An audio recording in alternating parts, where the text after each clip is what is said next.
When it comes to repairing a relationship, there is an opportunity, a moment in time for deep repair that a lot of people miss. And this moment is crucial for rebuilding the relationship back long term.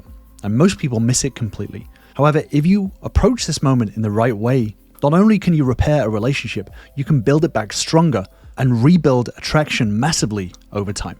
So in this video, I want to talk about the lucidity moment, why it's so crucial to relationship repair and drawing your ex-partner back closer to you. But I'm also going to talk about the mistakes that 99% of people make when it comes to this moment. So the lucidity moment, this is a turning point in relationship repair. This is the moment when your partner or your ex sees that you genuinely understand where you may have gone wrong. And this is a moment that 99% of people completely waste. But it's the biggest opportunity when it comes to the relationship. So for those of you who don't know, lucidity is a moment of clarity. It's a moment of clear thinking. And when it comes to moments in relationships, when a relationship has hit a rough patch or even broken up entirely, the lucidity moment is the moment when you realize that you need to grow. It's the moment when you've been told that you need to grow. Or it's the moment that you have been searching for where you need to grow. Either way, this is the moment when you realize that things can't stay the same and things need to change in order to build a relationship back. Now, oftentimes, this can come after a breakup, right? This can be when a partner says, I don't want to be with you anymore, you screwed up, and I'm done. But just because this can happen after a breakup doesn't mean that it's not crucial for repairing a relationship. In fact, I would say that it's even more important that you pay attention to this moment in order to rebuild a relationship back and start to build re-attraction with your partner. Ultimately, the lucidity moment is the moment where you realize that you can do better and you can improve the way that you're approaching things moving forward. And this moment, like I said, is crucial to the repair process, right? The repair process cannot happen without this moment. And it usually happens in one way or another. Like we said, you're either told, you're either looking for it yourself, or you realize yourself that you need to grow. But 99% of people waste this moment. And that's because this moment happens in multiple stages. So I'm going to break down the multiple stages. I'm going to talk a little bit about where most people fall and what you should do in order to take advantage of this moment and rebuild the relationship back. So let's break down the 5 stages of the lucidity moment and why most people get stuck at the very, very start. So first of all, stage 1 is understanding. This is a surface level realization. So this is the easiest part, right? It's the bare minimum. You recognize where you went wrong and you acknowledge it. This is where you're like, hey babe, I realized that I screwed up. I cheated. I lied. I didn't treat you well enough. And you start to make promises to change. And you might even take some small little steps to improve. But so many people get stuck here. This is where they think the finish line is. This is where they think that acknowledging, just going, yeah, I screwed up. I take accountability for myself, that this is going to be enough to earn back trust. This is the lucidity moment, the very spark of lucidity, of clear thinking. I realized that I shouldn't have slept with someone behind your back. I realized that I shouldn't have shouted at you. I realize all these things. But ultimately, this is the start. This is not the finish line. This is the very, very start. This is stage 1 of this whole process. Oftentimes, people move on to stage 2, and this is what we call passive action. So this is where you learn, you absorb information, and you start to deepen your understanding a little bit, right? At this stage, you start to consume information to improve. So maybe you go, okay, babe, I'm going to read a book. I'm going to read these books on communication. I'm going to watch some YouTube videos. I'm going to go to therapy. I'm going to talk to my friends. But this is passive action. So it feels like you're taking action. It feels like you're changing your life. But ultimately, you're passively taking action. You're reading books, you're watching videos, you're talking to a friend or a therapist, you're gaining knowledge, but you're not integrating it into your daily life. And again, this is really the bare minimum. If you think about a university degree, right? You can learn all you want, but unless you can apply it and actually take action on it, you're not going to get any sort of passing grade. So unless you do your thesis, your doctorate, unless you actually do the work, you're not going to gain anything from this. You're not going to be able to show that this knowledge is something that you are able to apply. And again, this is one of those stages, a very early stage, where most people think that this is going to be enough. This is kind of the finish line. where they kind of inside they think, well, okay, I admit that I've done wrong and I'm learning a bit more. What more do I need to do?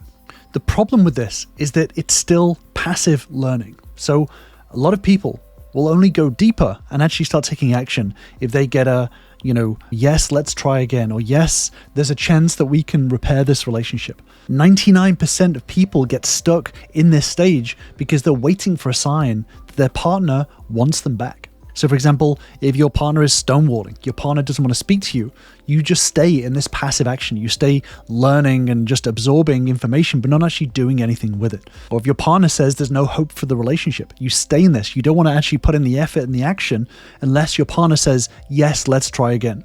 Or if your partner is exploring other relationships. Now, this may sound a little bit controversial, but so many people give up on repairing the relationship because their partner has decided that they want to explore another relationship. And often what happens is they get stuck in this stage 2. They say, okay, well, I guess I'll learn some communication techniques. I'll absorb a little bit of information about relationships, but I'm not actually going to do anything because my partner is currently with somebody else, or my partner says that there's no hope in repairing, or my partner isn't speaking with me. And I want to be clear about this. There's nothing wrong with stage 2. In fact, stage 2, passive action, is essential, but 99% of people stay here.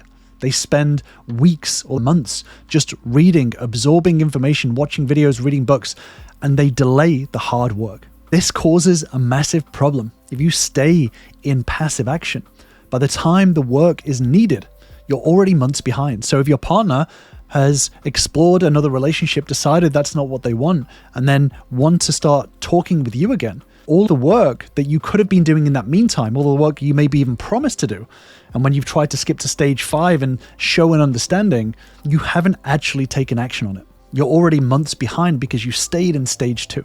So, in the stonewalling example, if your partner isn't speaking with you and you're just sat there in passive action, and then suddenly your ex reaches back out, or you reach out to your ex and they actually respond, you're basically in the same position as before. Yes, you may have conceptually understood some information, but you haven't taken any action. You haven't refined your communication skills. You haven't taken any action on your emotions, on your beliefs, on your thoughts, on the way that you live your life. You've basically been sat there absorbing things like a sponge, but not actually doing any work, and you're underprepared for the interaction. So let's say you've been in passive action for a few weeks or a few months and your partner reaches back out. You're going to act in the same way that you would have done 2 months ago when your partner broke up with you in the first place. Essentially, you're going to have no results to show because you haven't put in any work. This is exactly where the lucidity moment is wasted. Let's say if you're a basketball player and you've been benched for the whole season and all you've done is sit there reading the rules of basketball and watching other people play basketball, but you haven't actually been training.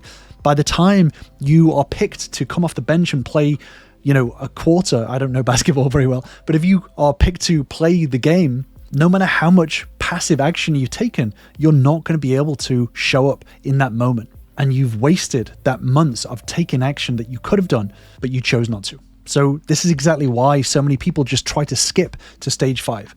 And they fall on their face. When you jump to stage 5 and you're trying to prove to your partner that you understand exactly what went wrong and what needs to change and stuff, it's all words. Skipping to stage 5 is a fool's errand because you only ever have a surface level understanding of the problem. So you end up trying to maybe lecture your partner on how you're the expert in relationships, you understand exactly what's going on and where you need to change. Or worse, you start to talk about where they need to improve, where they need to change things in how they handle relationships. Or you start to brag about how deeply you've changed in the past week or so when you've been watching YouTube videos or reading a book or, spent 2 weeks with a therapist. And ultimately, you end up creating a false impression and a lot of empty promises on how things are going to be different if they take you back, if they decide to come back to the relationship. This is kind of the equivalent of joining a gym, going around the gym, correcting people's form, talking about what supplements are good or bad, how much you can lift, they should tweak what they do in order to lift better. Even if you are technically correct, it shows that you actually have no humility. You haven't built back any trust or evidence that you have any real idea of what you're talking about because you haven't actually been taking action on it. So when you're trying to show that you've changed, when you're skipping to stage 5, trying to tell your partner that you're ready to do things differently, then it becomes just words. Because when your partner decides to call your bluff, when they decide to say, okay, let's see how you handle this situation. Let's see if you have actually really changed. This is what we call expectancy bias. I've done a deeper dive, which I'll link to up above and in the description down below. But when expectancy bias happens and your partner pushes back, they give some resistance, they give some pushback on your changes. Maybe they give you some negative feedback. Maybe they give you a criticism. Maybe they call you out or just expresses their feelings to you, some negative feelings. If you've been talking up all of these changes that you've been making, and then when they call you out and your performance is at a very low standard, then you've just fumbled the ball big time. It's kind of like someone at the gym has said, okay, if you know so much about all of this gym stuff, bench 250 pounds. And then you're like, and you struggle and you drop the weight on your chest. That's the equivalent of what happens, because it's very easy to sit in passive action. It's very easy to sit and absorb and watch some YouTube videos and have them on as a podcast or whatever it is. It doesn't actually change anything. You can't go to a gym by watching videos on supplements, on diet, on how to correct your form. That's not the action that we take. And this is why putting in the work, it doesn't have to be hours and hours and hours of work every single day. It just needs to be treated like a gym membership. And this is why when we go into stage 3, taking active action is going to be so crucial. And these 3, 4, and 5 stages are going to be crucial to not only growing, but also having a plan forward on how to continue to grow. And this is ultimately what your partner is looking for. It's not for you to have changed massively in 2 or 3 weeks. It's about you taking action in the right way, but also having a clear plan forward on how you're going to continue to grow and change in order to lead the relationship in the right direction. So stage 3 is active action. This is implementing the conceptual knowledge that you have and changing your habits. This is where you shift from learning to doing. This is where you're stepping on the treadmill. This is where you're actually performing your reps day in, day out. And this is applying what you've learned in real life. So this is, things like practicing new communication skills in real conversations. This is rewiring old negative habits that had a poor impact on the relationship, that contributed to the relationship issues, and rewiring these habits into something new and effective. This is actively putting in work to shift your thought patterns and your emotional responses. This is changing your default, changing the current ways of handling conflict, stress, intimacy, all these things. And this stage 3 starts to give you an experiential understanding, not just some intellectual insight. This is about understanding experientially, about doing and going, this is what I need to do. This is how I need to do it, and starting to change your actions. And then this allows you to move on to stage 4, which is deepening your understanding. So this is where, because you've been taking action, you start to begin to understand the deeper layers of your actions and their impact. So this is where you're able to analyze not just the root cause of your mistakes, but also how they affected your partner's thoughts, feelings, actions, how they had an influence on the things around you. This is why we have this loop here. This allows you to be able to go back to stage 3 again and iterate your actions in a more effective way. And like a gym analogy, this is not about working out every day. This is about being able to work out, but also increase the weight to deepen your understanding of how the body works and perform these actions in a more effective way. As a result of this, you no longer start to justify or downplay your past mistakes. You get out of this explaining mode because you're going through stage 4 and stage 3 in a loop, and you're constantly iterating and bettering your own growth. So as a natural result of this process, you start to deepen your empathy, not only to yourself, but also to your partner. You start to build the skills to be able to communicate better and deeper. You realize that there's no just instant fix to developing relationship skills. And this loop is where you start to realize that this work is for you.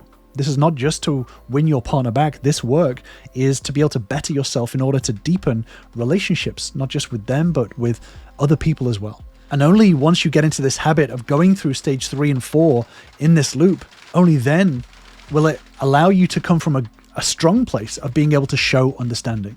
This is where your actions are not only consistent, but you're also in a place where you're still continuing to deepen your understanding. You don't think that you're the expert. You just know that there's a lot deeper that you can go and a lot more that you can do. And it just becomes a natural rhythm. And this is where as you start to show an understanding to your partner, they are going to be able to feed back to you. They're going to be able to, in the same way, call you out and say, okay, if you think that you know what went wrong, what you need to do, what needs to change, how things are, here's some more feedback to deepen your understanding.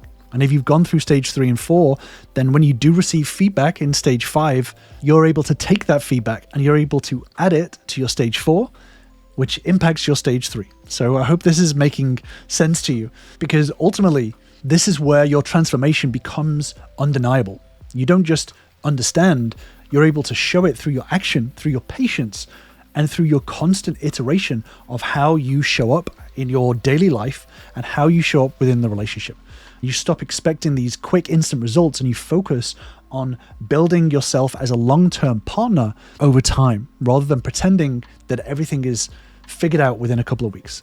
It's only as a result of this stage 5, rather than the stage 5 that we try to skip to, that repair starts to actually happen. The result of this is that your partner sees that your change is real and it's sustainable. And that's the most important thing. You know, there are a lot of X-Pack programs out there, and get your X-Pack in 30 days or 45 days, or, you know, win them back, whatever it is. Getting them to come back in the short term is the easy part. But to build trust, they need to see that your changes are sustainable. So this isn't pretending to be perfect. This is showing that you're willing to put in the work in the right ways in order to grow, not just to try to win them back. And that's what so many of my members have found, is that once their partner has returned back to them and they're building the relationship, this is a non-stop process. And this may sound scary, it may sound a little bit exhausting, but like I said, this doesn't have to be hours and hours of work every single day. This is a matter of, 15 to 30 minutes a day, but every single day in a consistent way, being able to reflect, being able to take action, and being able to do the right things, the effective things that are going to grow you in a consistent way. That's what your partner wants to see. They don't want you to be perfect. They want to see that you're willing to continue to grow and to continue to put in the effort. And that's why so many of my members are building their relationships back in a stronger way. And it takes longer than a 30-day X-Pack program, but they're doing this for life. They're not doing this for a quick 30-day moment. Because if you want a lifelong healthy relationship, you can't expect results in 30 days. Not results that are going to last, at least. So the lucidity moment is not just a one-off thing. This lucidity moment is the genesis of a process of completely rebuilding and readjusting the way that you do things. But to be able to grow massively and to be able to enjoy the results of all of the outcomes that come from this process. Your partner will see this process. You don't need to persuade them. You don't need to come up with some script on what to say to them. They will see this in everything that you do. As long as you're living this, and as long as you're shifting your mindset to a growth mindset, they will see this and they will feel this from you. And if you want to take advantage of this moment, of this lucidity moment right now, and start your process, then you can join my relationship bootcamp, where you'll learn the same first steps that all of my members start with to start repairing, rebuilding, and regrowing their relationship from the ground up. All you have to do is click on the link in the description to grab your spot. So as you're going through this process, there's going to be stages of reconciliation. And it's important that you're going to need to understand on how to navigate these ups and downs and this expectancy bias in order to be able to rebuild the relationship back in a healthy way. I've actually done a deeper dive video on this, which I'll link to on the screen. So I'll leave you with that, and I will see you over there.